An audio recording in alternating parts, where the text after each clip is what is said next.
This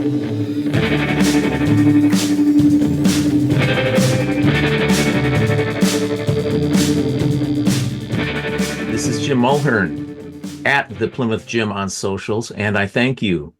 We talk humor and music to artists, writers, creatives, broadcasters, talented people who impact us. We get a few things out of the way, and at the end, we handle necessary disclaimers, and then, of course, I thank you. So if you're consuming this fine product via Apple Podcasts, please rate and review. 5 stars is nice, even if inaccurate. If you're on Google Podcasts, thanks for a like.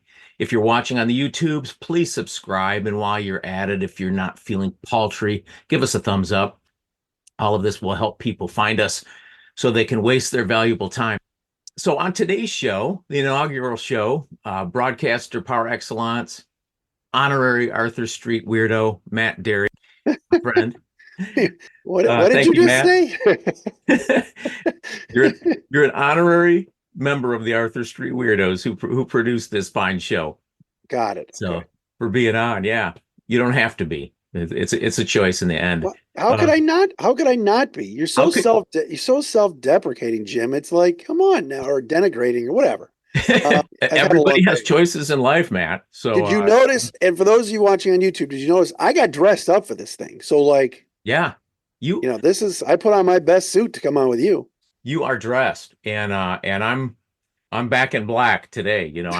I'm in full standard weirdo garb as we speak. But next time you're on, I will bring the tie and the jacket. Oh no, don't do that. All right, a few things to get out of the way. We start the show with a couple things. First, off the top of my head, is come to my attention that there are people who are very positively treating their symptoms. Now, don't get me wrong. We're talking about people in the outdoors singing, dancing in Skechers, being very positive about their symptoms. But all of this positivity is not going to convince me to get diabetes. This is where I draw the line. I'm sure it's great, as these dancing people in comfortable sweats will attest, but I'm not going for it. Diabetes is not for me. So I'm putting that right out there. Matt, I hope you agree with that. You're not ready to sign up, nor am I. Second thing we're gonna get out of the way is, oh gosh, yeah, don't give up the secret for those listeners.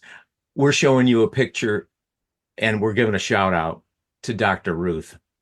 And for you kids watching or listening that weren't around in the 80s, Dr. Ruth Westheimer, yes, was a phenomenon.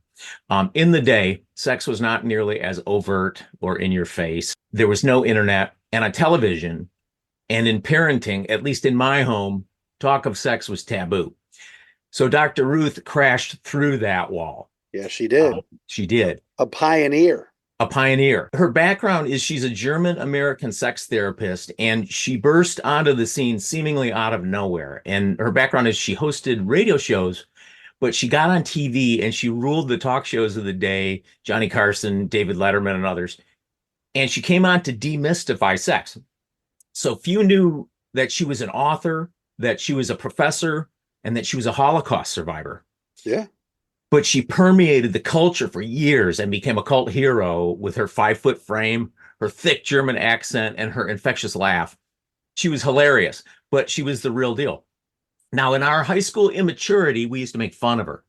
And to us, this Germanic elf was seemingly obsessed with the big O. And I don't mean Oprah. Orgasms. Orgasms. We thought we were so smart. We were laughing. And this little lady dispensing knowledge out of the Keebler tree, right? Yep. But what we didn't seek to know was that she was an expert. And we sophomoric dullards were giggling about naughty parts while she was peddling truth, talking real facts about sex and intimacy. So, God, what we could have learned. So we get a second chance to get some wisdom.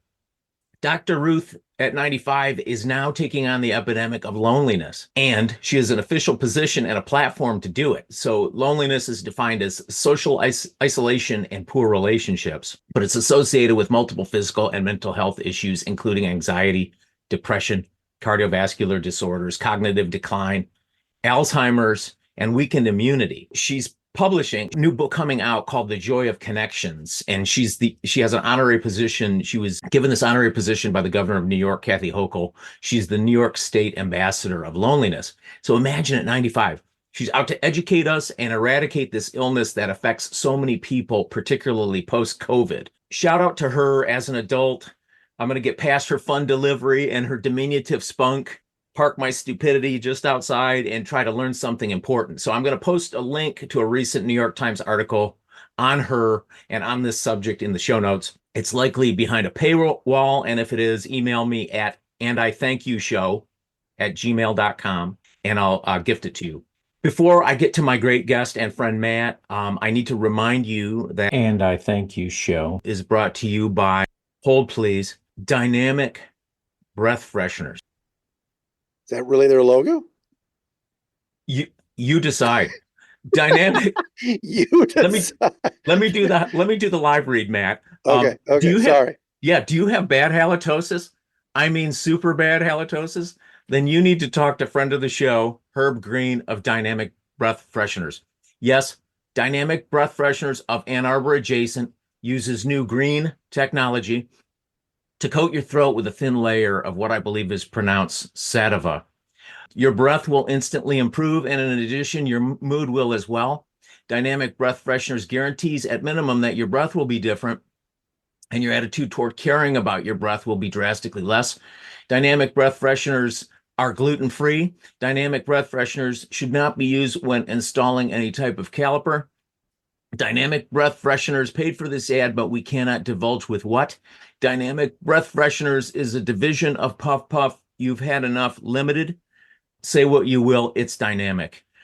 And I thank you. Back to us, Matthew. Hold on. So you said Dynamic Breath Fresheners is based out of Ann Arbor? Ann Arbor adjacent. Yeah, Ann Arbor adjacent. Yes. Okay. So send some over to Juwan Howard. Yes, if you Google them, you might find them.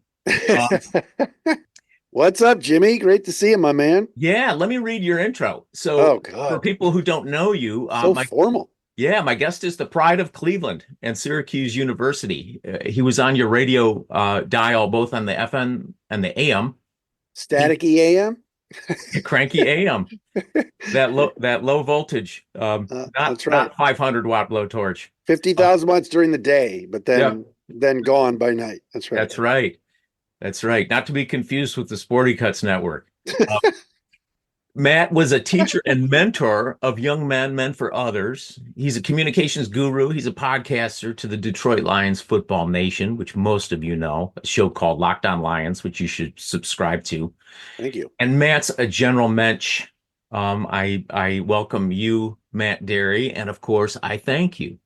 Thank you, Jim. Yeah, good to see you, buddy. Let's get this out of the way. Jim Mulhern's son. When I was teaching at U of D Jesuit High School, that's right, was big time. He was like the student body president, I believe. Was he my first year? He was the president, was he not? He was not. Ian was. He was something. Ian was Sarge at Arms. Sergeant at Arms? Yeah, I think so. Yeah, he was secretary. Was something. He was a part of the leadership team of the senior class, student senate. And, student senate, and went to Michigan. He's, so you did all right, my man. Well, thank you, Matt. Despite my humble beginnings, we turned out we turned out some good progeny. Yes. Plymouth Gene and I.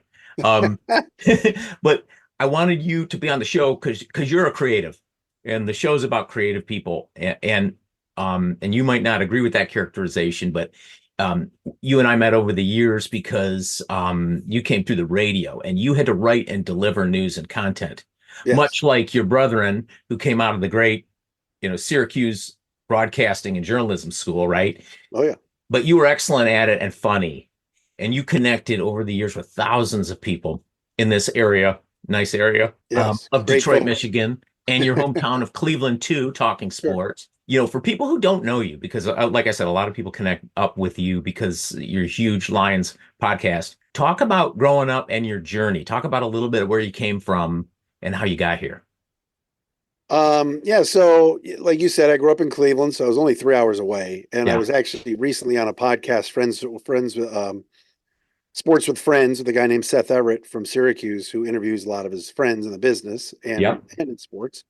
And he asked me the same type of thing, like Cleveland and Detroit, how different is it? I said, it's not really that different at all. No. Midwest values, grit, toughness. When you talk about sports teams, they always, drive that home. The teams embody the city and all that BS. And actually, to an extent now with the Lions, my Locked On Lions podcast, it really does. But I just always, growing up, had an affinity like you did for the radio, listening. My idol was Joe Tate, the longtime voice of the Cleveland Cavaliers, Yes. who passed away a few years ago. He was the best play-by-play guy for basketball that I ever heard, in terms of, at least on the radio, just in terms of time and score, right side, left side, descriptive. Didn't take himself too seriously, didn't really have a big ego, but yet was able to kind of mix and match the description and the game. Also, he was entertaining with his sayings, and very similar to what George Blaha does here. George and Joe are very close, and so that's all I wanted to do. I mean, I grew up like, all right, when I get older, I'm going to take Joe's job when Joe retires. And I actually was up for the job when he retired in 2011. And that story will stay in the box in the vault, but it didn't happen, which is fine. But so I wanted to be on the air. I did like public PA announcing for my high school basketball. I did as much as I could in high school, but there really wasn't much to do. My senior project in high school was interning at a TV station. And then it was a no-brainer to go to Syracuse for college, because they had the station that had a sports department where it was all students. And I had a guy that I knew from overnight camp that was older, that was there, that said, look, I can get you in to at least try out, but then you're on your own. It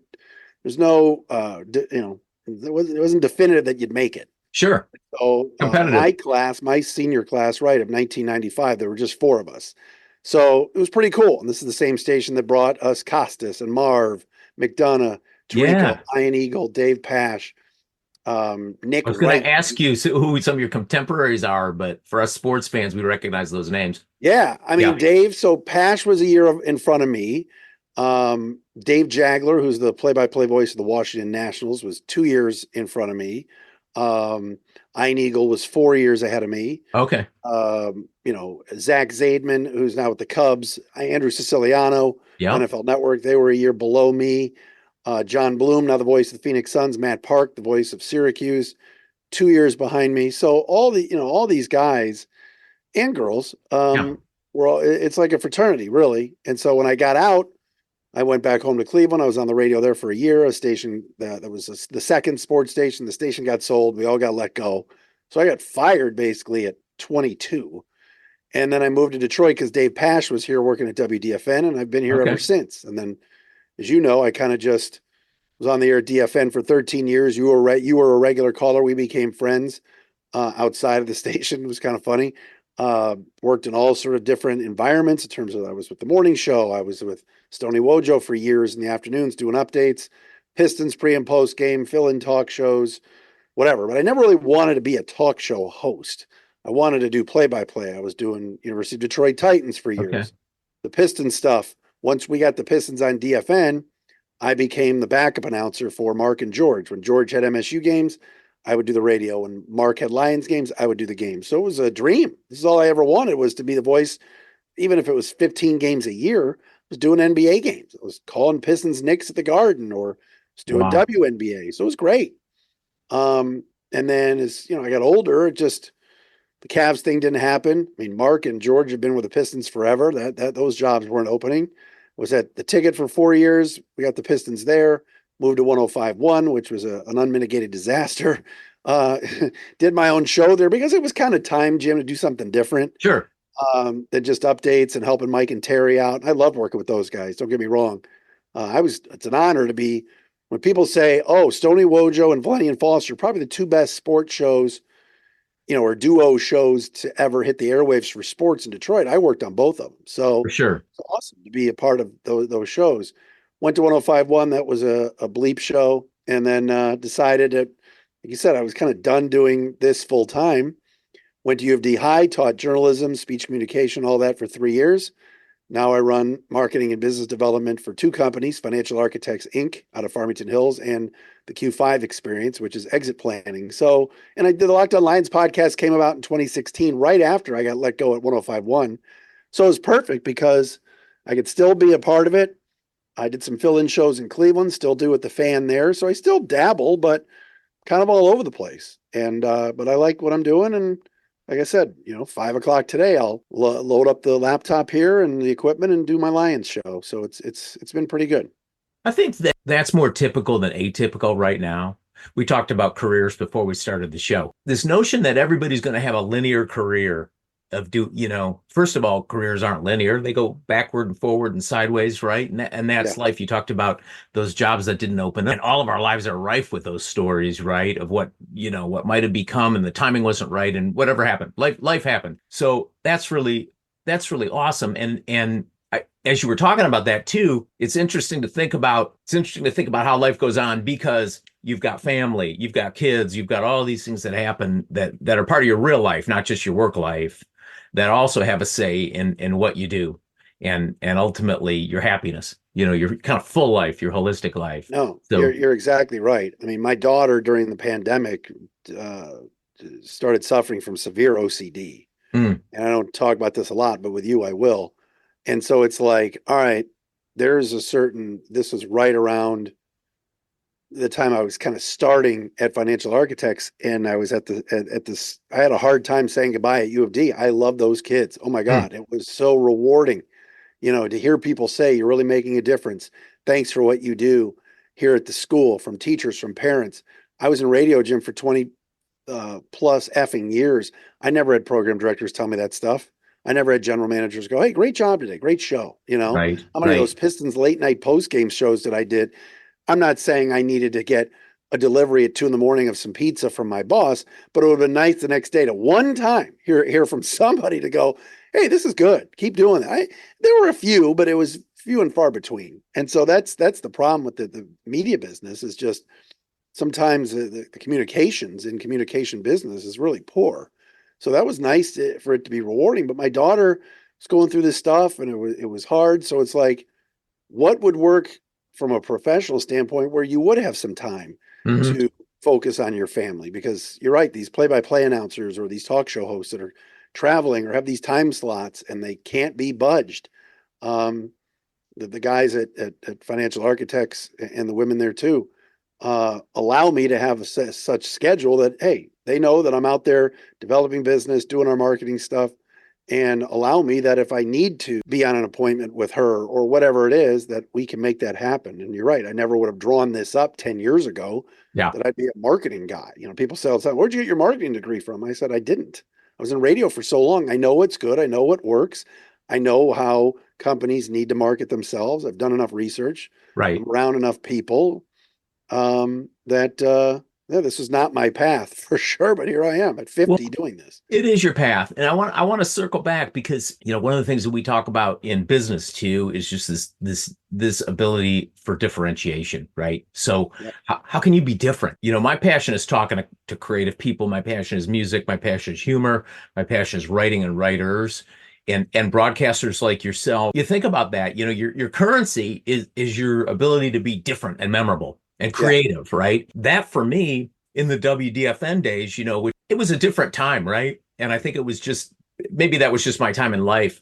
But I think that station was so successful because it was a startup where all of the talent, including you, had to be creative and different, right? Yes. And it became this original entity that is, that others in town often emulate and try to copy lots of things and take a lot of things from that.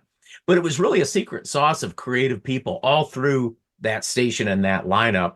No question. That it became a phenomenon, ultimately on this little AM station. It was it was serendipitous, right? It was kind of the right time.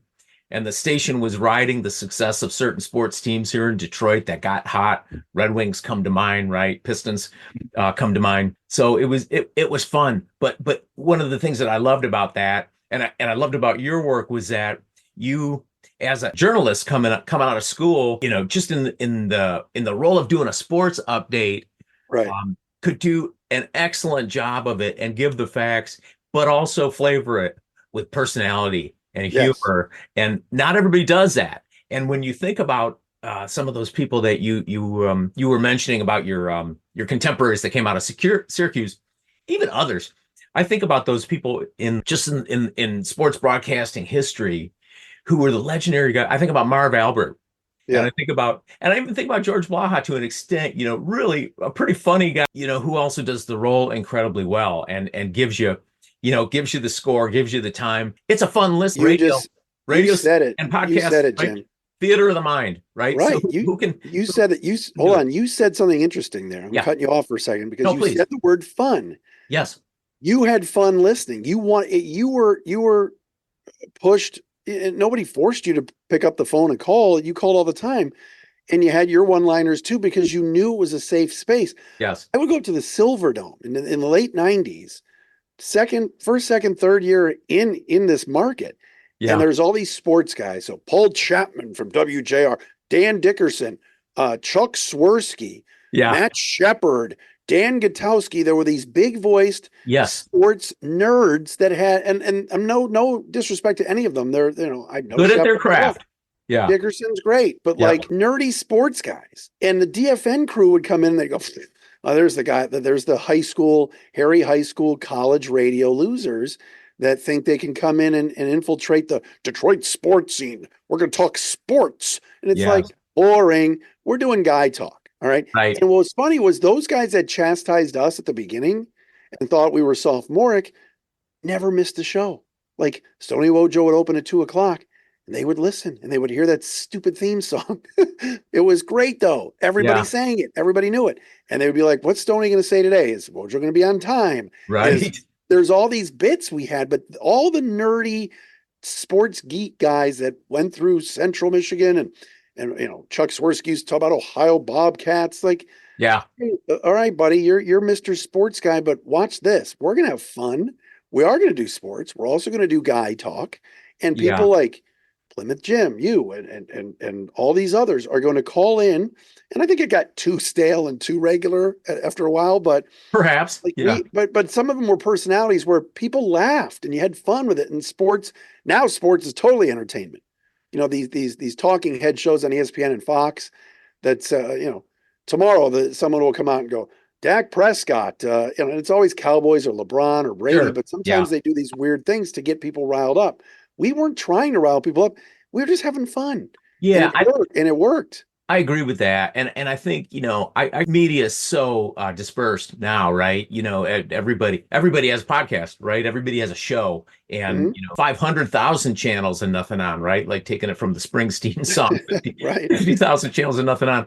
But back to that day. And what's interesting to me about people like that, who we're talking about, who ultimately are creative people, when you're talking about Bob and Mike and Jamie and Greg Brady to an extent, and people, they're high intellect guys, high EI, emotional intelligence guys who weren't two things. Their stickiness was because I think people could relate to them. They were somewhat regular guys, but they were really, really smart and really funny. And it wasn't all guy locker room talk. They didn't dumb it down for the audience. If you got it, you got it. And if you didn't, you didn't. And that was okay. Most of the guys on there, kind of aimed high and we're trying to do better. And I think ultimately too, and I'm not trying to be old guy, get off my lawn, but I think those guys, yourself included, from that time, because they came up from a different time, they really came with a journalism or reporter's ethos or background. So that foundation. So times change. So, one of the things I want to talk to you about too is just kind of the evolution of media and broadcasting. And I think ultimately, the best people who are out there, whether they're doing sports play-by-play or host a sports show on television or do sports journalism, long form or short form, they're generally the guys who can write. And if they can, I think some of the best on-air personalities, not all of them, but most of them can write and probably did do writing and reporting and kind of understand the difference between reporting and giving editorial opinion versus now there's such a blurring of the lines because so many of the teams are starting to own the broadcasters. So, are the people who are doing the broadcasting, do they have journalistic chops? Are they giving you the straight truth, or are they bought and paid for by the home team? Right. Are they cheerleaders? Something that bothers me a little bit because it's easy to root but I kind of want facts, and I want somebody who can bring me content and bring it well and write it well, but give me the facts and bring me some insight about really what's going on through a lens of reporting. So I'm talking a lot, but I'm just interested in your take on that about sports journalism going forward. Do you have the same feeling that I do, which I see sports reporters and then I see sports cheerleaders. And do you see that? I do. And I think that, unfortunately, in some local markets, it's a lot of business, and it's a lot of, right now, this Bally sports situation. So the people at Bally's, especially in the local markets, like here in Detroit, they're terrified that Ilitch, Goris, whomever is going to say, you know what? We're done with Bally's and we're going to do it in-house. And so they're all out of a job. So until they get hired by that, Well, they could, but there's a chance they don't. So there's a chance they don't, right? Right. So, when the Tigers are losing 10-1 and they've lost 4 in a row, and you go to the pregame show and I hear Johnny Kane, and this isn't personal. I know Johnny a little bit, but Johnny Kane's going, hey guys, I got a good feeling about this club today. Why? Don't lie to us. Like, they suck. Right now, the Tigers are going to be better this year. I'm not saying, everybody calm down. Yeah. The other day I was actually in the car, and I don't know why I had this on, but I did. I put on 1270 and the Tiger game was on. I just was listening to like a little bit of spring training. Yeah. And Dan Dickerson actually, stunningly, said another Javi Baez strikeout. And he said to something, and Craig Monroe, I think, was on with him. And he goes, Greg, I don't see much difference from last year. He's swinging at everything out of the strike zone. I'm like, whoa, that's a rarity from Dan. Right. Because Dan's paid for by the team. Right. Like, I'm not saying Dan's a shill. All right. Dan Dickerson's really good. Yeah. But these spring broadcasts mostly are, we got this guy that we picked up. He's 30 and he's a left-hander. And I'll tell you something, he's got good stuff. No, he doesn't. If he had good stuff and he was lefty and 30, he wouldn't be on 10 teams. But come on now. Follow up to that, though. Follow up. When you use an example of Johnny Kane and then you use an example of Dan Dickerson, Kane is employed by Bally, correct? Dan is employed by the Tigers and the Tigers Broadcasting Network, right? Okay. Honest question. Is it me who's too much of a critic who says, boy, if I see another sports broadcaster at the bar with the fans passing the microphone around and asking them if they're fans of the Lions, whether they're wearing Lions jerseys and hats, and it just doesn't add anything, right? I mean, it's not creative, right? Back to the original thought about where's the creativity? Because I don't know, maybe they're just employed to kind of do what works, and they figure, hey, the audience really just wants camaraderie and they want to see their fellow fans having a good time. I guess I get that. And maybe it's not his job, but he's a cheerleader. Dickerson's a good play-by-play guy, and I really appreciate that, because I don't listen enough on the radio. I watch the broadcast. I'm going to be interested to see how Jason is it Benetti? Yeah, Benetti. Yeah. He'll be great. Yeah, he's really good. He's getting great press, and he clearly he's respected. So that should be fun, watching Tiger broadcast with a new voice, somebody who's from out of town too. So we get a little which we've needed in this market. We needed that in this market. And obviously Dan Miller came from DC, and he's done a whale of a job here. And there's been others, I came from out of the market. Jamie came out of Samuelson came out of the market. Same with Stoney. But it's interesting. I'm not saying that Johnny is being told in his ear, ham it up, but I think that unfortunately with Bally's, the terrification, if that's a word, of Ilitch saying or Goris going, we're done and we're going to do our own thing. So Bally sucks up to the teams in order to keep the rights. And I think that sucks. The Pistons went through a stretch like no other. They broke the record. All right. And to go back to the studio, and I'm Tim McCormick's a friend. Tim's a little bit more harsh, and more real on those studio shows than some of the others. But like, hey, great effort tonight. Great effort. You lost by 40. Why would you lie to these listeners and these viewers? This isn't the best sports town I think there is. And I didn't grow up here. I think Detroit's awesome. Let's stop lying. Like, come on. Let's talk about that, because that was one of the things I want to ask you about, because growing up in Cleveland, coming here, there's so much analogous of Cleveland market to Detroit market too, right? And people from outside of the Midwest, I guess, love to lump us in as Rust Belt and whatever else. It's, it's cute and it's kind of a lazy analogy, but We who grew up here, right?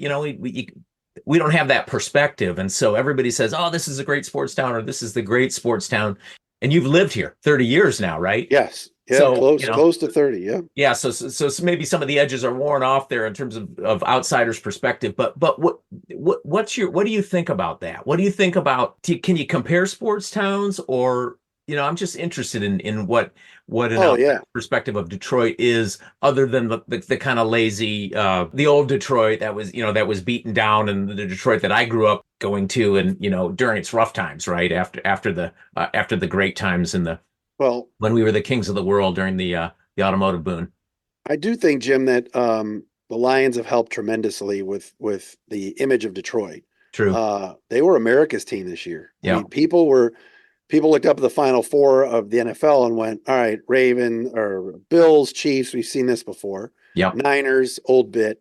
They've been around. Oh, Lions, this is fun. Look at their coach. He's got a dip in his mouth. He's he's one of us. And it was refreshing. And Jared Goff got, flipped away by St. Louis, or by the Rams, by the LA Rams. And can't believe I said St. Louis. God, I'm old. Yeah. But it's like, the Lions really, really were such a shot in the arm, and the town is better. And it's a great sports town because it's got the four major teams. I mean, even the Puck Bunnies and the hockey nistas, as we used to say. Yeah. It's still, I know it's a smallish group, but those Red Wing fans are diehards, man. They watch, every game. When the Pistons are good, this becomes a basketball town. It's not great. I think it's more bandwagon than anything. Yeah. Baseball towns, you want to compare Cleveland and Detroit, and you know how big of a Guardians fan I am, but the Tiger fan base is much better than the Indians/Guardians fan. Yes, absolutely. Okay. Tiger fans show up. They know baseball. I'm not saying Guardians fans don't know the game, but attendance in Cleveland, even with good teams, Francona-led teams, a World Series team in 2016, have trouble drawing. And that's a really good stadium. It's a superior stadium, Progressive Field, to me, to Comerica Park. And then football is the same. Browns is king in Cleveland, so's Lions here. But I think because we've got Michigan and Michigan State close by, you got enough of the directional schools. Like, for example, right now, Oakland University could make a run and get into the NCAA tournament. That's something that they have Cleveland State, but it's not the same. Right. Oakland, has, and there's Detroit and Eastern, Western, and Central. So Detroit's an unbelievable sports town. Yeah, that's interesting perspective. Awesome. Yeah, about the college piece. I think the other thing too is that you've made me think about a couple things. One is Detroit area is and has been, and you can thank Mike Ilitch for a lot of this going back. But it's such a developmental hockey town, and if you've brought up kids here, my son played a cup of coffee, in house league hockey, but there's so much hockey here. It is a hockey town. Whether it's the hockey town, who knows? That's a marketing slogan too. Hey, hockey town. Yeah. Yeah. Hey, hockey town. Raise those hands. That's right. But it is a very good hockey area. Well, and when the Plymouth Whalers are around, and the developed U.S. national team in Plymouth, you're close by to Windsor. So OHL's around. I remember years ago, you remember this, we had the Plymouth Whalers on 1310, our sister station, when we were at DFN. Okay. Dawn Belizean was doing post-game shows during the Plymouth Whalers playoff run, and the lines would light up. And I'm like, people are listening to this? It was unbelievable. I'd have a Pistons game in the studio next door to Sean, and he's taking calls. I'm like, who's calling in talking about the Plymouth Whalers? He goes, Matt, you wouldn't believe it. So it was pretty cool, just to see that. They're a unique fan. Hockey fans. We had Vipers too, believe it or not. Right. On the Palace. Sold out. At times, at the Palace. It's crazy. I think to put a button on this, Detroit is also a hoops town, and that's what's so disappointing about the Pistons. And I thought it was a great move moving downtown. I still think it is. And I think everybody's pulling for that team, right? Because I don't think it's a bandwagon basketball town. I think it's a basketball town. I just think the product's been so bad for so long, and I don't know, time will tell us whether Tom Gores is, will have been the right owner for that team. And as we're wrapping up here, Matt, because man, this has been great. We've talked about all of our passions, Detroit sports media, but I wanted to talk to you about Detroit and journalism, which you talked about. Talk about a few, because I'm getting back to kind of content creators, and this could be music, this could be humor. I'm always I'm always looking, and I don't know if you do. I lean on my kids too, for hook me up on some good music. Who's new? Who are you guys listening to? They're post-college age, but what give us some things about music or humor or comedians you're into, or just general content that you might hook us into. I wish I had more time. And Yeah, this is something that I'm working on, and my wife is helping me. you're having I a wish life. I wish I Yeah, had, yes, I wish I had more time to dive into some of that. Like yeah, seriously, like I'm nonstop and it's yeah, bad and it's bad. Like yeah, I've got to slow down. I yeah, am obsessed with work. I'm obsessed with my 17 different things I'm doing. yeah. Then the podcast, then whatever. And then at night I'm just like, you're right, I'm almost just Matt, you're riding that wave, and I've been on that wave. oh So yeah, don't beat yourself up I over know. it or because of it. You But you'll get to that point. to, to answer your question, like Yeah, then I'm decompressing at night on some shows, yeah, college basketball right now, and then once the Guardian season starts, my poor wife knows what's going to be on the TV at 7:05. But yeah. in all seriousness, it's like I work closely with a guy at a company called Media Genesis. His name is Antoine Dubaclard. He and his business partner Brad talk about content creators. They're really, really good if you're looking for a marketing team, Mm. and can help you, whether it's social media, whether it's your website, whether it's videos. I think Antoine is brilliant. Um, Look at you plug in your friends. well, a little That's bit, but awesome.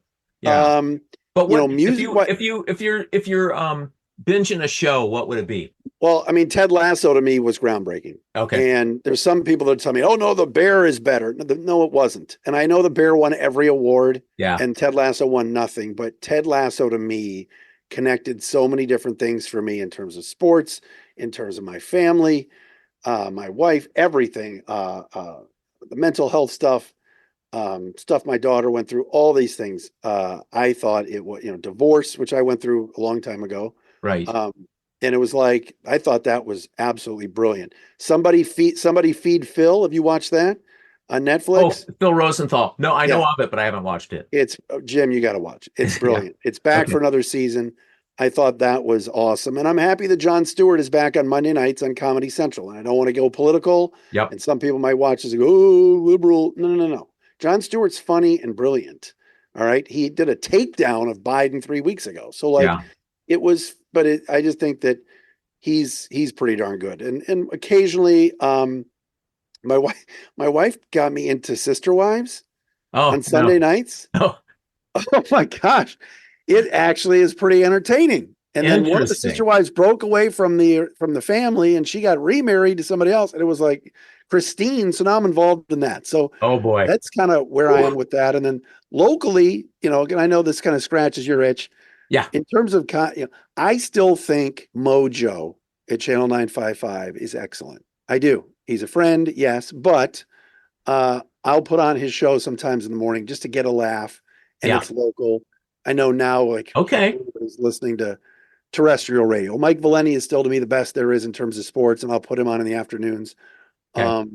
But those are the I don't know, locally. That's kind of where I go, That's and good. then the That's good. Sirius XM NBA radio in the mornings. Brian Scalabrine and Frank Isola, the Okay. starting lineup. Yep. I'm not even as big into the NBA as I used to be, but those two guys are entertaining, and so I want to hear Frank And bust. knowledgeable too. They are. I like when we can get that together and really get some people who are plugged in. So that's awesome. Yeah. That's a Have you great heard thing. them? Have you listened to them? A little bit, but it's analogous to Pro Football Talk right in the morning with Yeah, Florio and Phil I Sims. know that's where you go. Yeah. Well, but if you're interested in football talk, or but I'm NPR too, and I'm all over the place. So I like a little bit of everything. We've got an embarrassment of riches. So we got to wrap up, and if you want to stick around for credits, we'll whip through them really really quickly. But this is the time I have to say, and I thank you, Matt, for coming on and enlightening us and talking about all this stuff around Detroit sports radio, Detroit as a market, and just general thoughts. So real quick disclaimers and thank yous. And I thank you show may make you drowsy. Side effects may include dry mouth, heat sensitivity, and or chortle. Do not take sedatives prior to listening to this show. It is a natural sedative. Repeated listenings may lead to feelings of lightness of being, joie de vivre, and or priapism. Listening to this show may make you a weirdo. but I'll be the judge of that, like you, Matt. You're an honorary weirdo. If listening in Russia, steer clear of open windows. Guests appear courtesy of themselves and are apologized to after the show. And I Thank You is a production of Arthur Street Weirdos, written by yours truly. Theme music is by Something Called Royalty Free. Logo and brand creative. Thank you, Brad Lutz. Thanks for listening and watching. Comments and correspondence, shoot us an email. Shoot me an email at andithankyou@gmail.com. Thanks for listening and watching, and I thank you.